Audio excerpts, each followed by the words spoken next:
एक गांव में शांता नाम की एक लड़की रहती थी। उसकी माँ काफी कम समय में ही गुजर गई थी।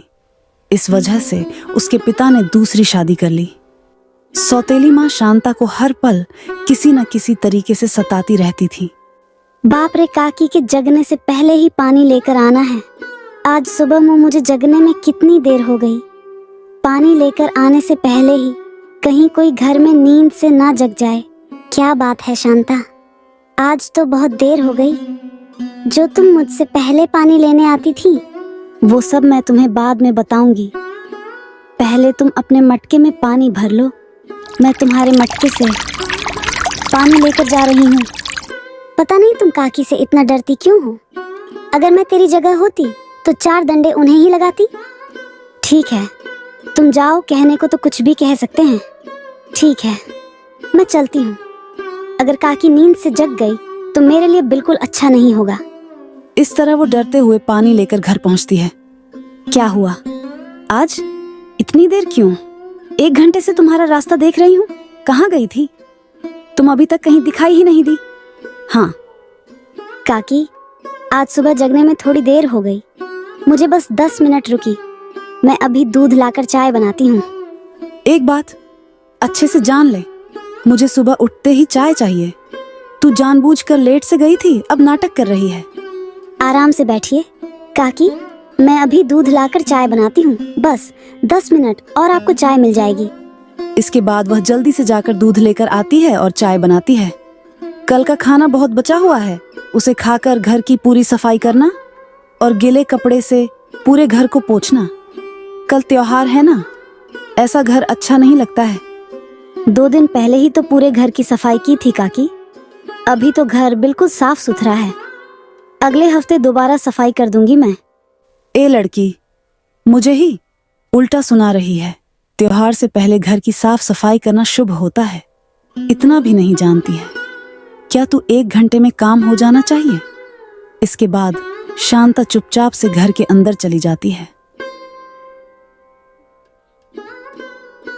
क्यों उस बेचारी को हर रोज तुम ऐसे सता रही हो? सुबह से लेकर शाम तक काम करा के सताती हो। उस बेचारी को थोड़ा तो आराम दिया करो। क्या बात है, कुछ ज्यादा ही उछल रहे हो। अगर बेटी का दुख इतना ही लगता है तो खुद ही सारा काम कर दो ना। मेरी सेहत अच्छी नहीं है, इसीलिए मैं घर पर ही रह रहा हूँ आजकल।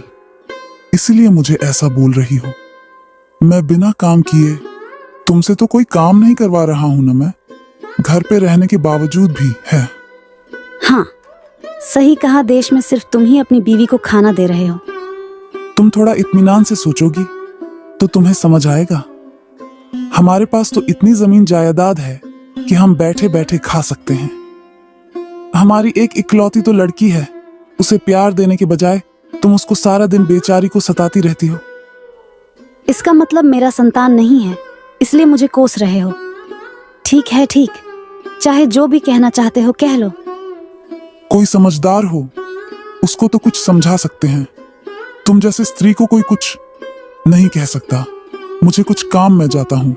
इसी तरह कल्पलता अपने पति को भी कोसती रहती है। शांता घर का काम करके बाहर आती है। क्या हुआ, तू कहाँ जा रही? अभी चावल भिगो के रखे थे। मैंने कल त्योहार है तो उसके पकवान बनाने हैं। चल जाकर चावल पीस। थोड़ी देर बाद कर लूंगी काकी। मेरी सहेली रमा को लड़के वाले देखने आए हैं, मैं उसके पास जा रही हूँ। वहां से आकर कर दूंगी। अच्छा, तुम वहां जाकर क्या करोगी? लड़के वाले उसे देखने आए हैं, तुम्हारा क्या काम? ये सब नहीं चलेगा। यहाँ चावल खराब हो जाएंगे, उसे पीस कर जा। भगवान मुझे इतने कष्ट क्यों चाहे? जितना भी काम कर लो, कुछ ना कुछ बताती ही रहती है। पता नहीं इन कष्ट से कब छुटकारा मिले। इस तरह कुछ दिनों के बाद, सुनिए जी, हमारी बेटी के लिए एक अच्छा रिश्ता आया है। बहुत अच्छे घर से है, उसका परिवार काफी अमीर है और यहाँ तक 5000 कन्या शुल्क देने को भी तैयार है। लड़का कौन है पहले यह तो बताओ। इतना ज्यादा कन्या शुल्क देने वाला हमारे गांव में तो कोई नहीं है। हमारे गांव में शंकरिया जी है ना, उनके इकलौते बेटे। वो लोग बहुत ही अमीर हैं। वो लड़का तो मुझे भी पता है। इतने अमीर है क्या फायदा, उसकी तो तबीयत भी ठीक नहीं रहती है। सब लोग बता रहे थे उस लड़के के साथ बिटिया की शादी करना मंजूर नहीं है। आप जरा चुप रहिए। आजकल बड़े डॉक्टर को दिखा रहे हैं, शहर में बहुत ही जल्दी उसकी बीमारी ठीक हो जाएगी। तुम चाहे कितना भी बोल, मुझे रिश्ता बिल्कुल पसंद नहीं है। उसका सेहत भी ठीक नहीं रहती। इतना जमीन जायदाद रहने का आखिर क्या फायदा। मैंने उन लोगों को वचन दे दिया है और रिश्ता भी पक्का कर दिया है। बस इस बारे में शांता को उसके पिताजी बताते हैं। शांता बहुत दुखी होती है। मैं चाहे घर का कितना भी काम कर लूं, उनकी कितनी भी सेवा कर लूं, मुझे हमेशा सैतेली बेटी ही समझती है। और अब मुझे किसी बीमार से शादी करवा के भेजना चाहती है। पता नहीं इन सब से मुझे कब छुटकारा मिलेगा। इससे तो अच्छा है मैं आत्महत्या ही कर लूं। कम से कम यह सब देखना तो नहीं पड़ेगा ना। इसके बाद शांता आत्महत्या करने के लिए गांव से बाहर चली जाती है। वो चलते चलते एक घनी जंगल में पहुंच जाती है। हाँ, यहाँ सांप का घर है। मैं यहीं हाथ डालती हूँ। सांप मुझे काट लेगा और मैं मर जाऊंगी। इसके बाद शांता ने उसमें अपना हाथ डाल दिया। कृपया करके मुझे बचा लो, मैं तुम्हारे सारे कष्ट दूर कर दूंगा। कौन है आप? कहाँ से आवाज आई? कहाँ से बात कर रहे हैं? जहाँ पर हाथ डाली हो उसमें एक शीशा है, उसको बाहर निकालो, मैं उसी के अंदर हूँ। तो फिर आप कौन है? आप शीशे में कैसे? कहीं आप कोई भूत तो नहीं है ना? मैं भूत हूँ, लेकिन डरो मत, मैं तुम्हें कुछ भी नहीं करने वाला हूँ। पहले मुझे शीशे से बाहर तो निकालो।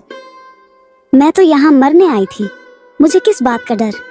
पहले शीशा तो खोलो और मुझे आजाद करो। मैं तुम्हारी बहुत मदद करूंगा। तुम्हारे सारे कष्टों को मैं हमेशा के लिए दूर कर दूंगा। मुझ पर भरोसा करो। इसके बाद तुम्हें कभी आत्महत्या करने की भी जरूरत नहीं पड़ेगी। ठीक है, मैं आपको बाहर निकाल दूंगी, लेकिन पहले वादा करो आप बाहर आने के बाद किसी को भी नुकसान नहीं पहुंचाओगे। ऐसा करने के बाद मैं भूत बन गया हूँ। तुम मुझ पर भरोसा कर सकती हो। ऐसा काम मैं कभी भी नहीं करूंगा। पहले तुम मुझे यहाँ से निकाल दो, मुझे बाहर आना है। इस तरह भूत की बातें सुनकर शांता ने उस बोतल को खोल दिया और भूत बाहर आ गया। आपने मुझे इस बोतल से हमेशा के लिए आजाद करवा दिया। धन्यवाद। मैं आपकी सेवा कभी नहीं भूलूंगा। मुझे एक महात्मा ने पकड़कर इस शीशे में हमेशा के लिए डाल दिया था। आपकी कृपा से अब मैं बाहर आ गया हूँ। अब से तुम्हें कोई भी कष्ट नहीं सहने दूंगा। बोतल बाहर आ कह के तुम मुझे बुलाना, मैं तुरंत तुम्हारे सामने आ जाऊंगा और तुम जो मुझे कहोगी हमेशा वही करूंगा। क्या यह सब सच है? ये भूत शीशे से बाहर आया कैसे? क्या यह सच में मेरी मदद करने वाला है? इसकी परीक्षा तो लेनी पड़ेगी। यानी कि मैं जो भी काम करने को कहूंगी वो सब तुम कर दोगे। घर की सफाई, खाना बर्तन धुलना, सब कुछ। तुम्हारा सारा काम मैं करूंगा। तुम जो चाहोगी वही करूंगा। अभी बताओ तुम्हारा क्या काम करना है? मुझे मैं करने के लिए तैयार हूँ। बोलो क्या काम करना है? ठीक है, अभी तुम जाओ, जब मैं बुलाऊंगा तब आना। ठीक है, मैं चलता हूँ। जब आपको जरूरत पड़ेगी तो बोतल बाहर आओ कह के मुझे बुलाना। ये सब कहकर भूत वहां से चला जाता है। ऐसा लगता है मुझे मेरे कष्टों से मुक्ति मिलने वाली है, वो भी बहुत ही जल्द। इस भूत ने जो कुछ भी कहा है वो सच है या झूठ पता तो लगाना होगा। इसके लिए उसकी परीक्षा लेनी होगी। यहाँ से घर बहुत ही दूर है। अगर पैदल चलकर गई तो बहुत देर हो जाएगी और काकी के उठने से पहले मुझे घर पहुंचना होगा। बोतल बाहर आओ। आपने मुझे बुलाया? मालकिन बताइए मैं आपकी क्या सेवा कर सकता हूँ? मुझे अभी घर जाना है। अगर मैं चलकर गई तो बहुत देर हो जाएगी। यह तो मामूली सी बात है, एक चुटकी में ही आपको ले जाऊंगा। उसके बाद वह भूत शांता को उसके घर तक पहुंचा देता है। हाँ, यह तो बहुत अजीब बात है। मैं तो तुरंत घर पहुंच गई। अच्छा, यह बताओ तुम हमेशा मेरी सहायता करोगे क्या? जब आप मुझे बुलाओगे तो मैं हाजिर हो जाऊंगा और आकर मैं आपके सारे काम कर दूंगा। तुम्हारा बहुत धन्यवाद। अब मैं बताती हूँ तुम्हें आगे क्या करना है। मेरी काकी ने मेरे लिए रिश्ता ढूंढा है। वो रिश्ता मुझे पसंद नहीं। वो लड़की वाले खुद ही आकर उनसे बात करके उन्होंने मंजूरी ले ली है। उनसे तुम्हें उन्हें मना करना है। ठीक है, जरूर। कल सुबह ही वे लोग अपने आप तुम्हारे घर आकर यह रिश्ता पसंद नहीं है कह के अपने आप चले जाएंगे। उसके बाद शांता रात में सोने चली जाती है। अगली सुबह